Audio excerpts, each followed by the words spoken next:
Madame la ministre, votre gouvernement a fait un choix depuis le début de cette crise. C'est celui de gérer cette crise sanitaire seul.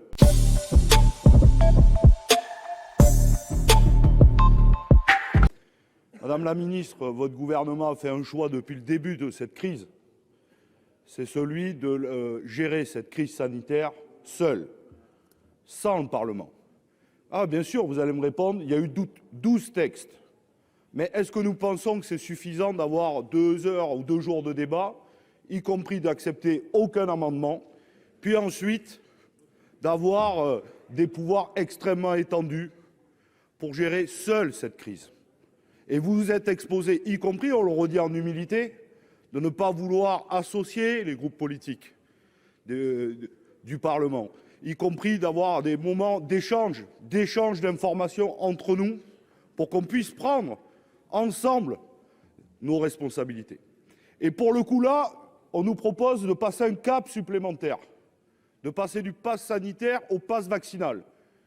Et on l'a dit au tout début de ce projet de loi, nous souhaitions un bilan sur le pass sanitaire pour échanger, y compris, nous l'avons dit, nous y étions opposés, mais nous regardons les chiffres, 12 millions de personnes ont été se faire vacciner, confrontons les opinions.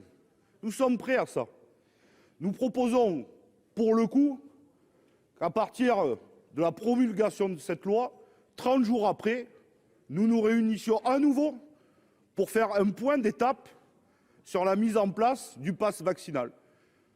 Nous pensons, mais peut-être que la majorité sénatoriale nous dira que c'est trop, mais nous pensons que c'est un minimum entre nous pour pouvoir échanger, pour pouvoir soit le prolonger, soit le proroger. Et j'ai une dernière question.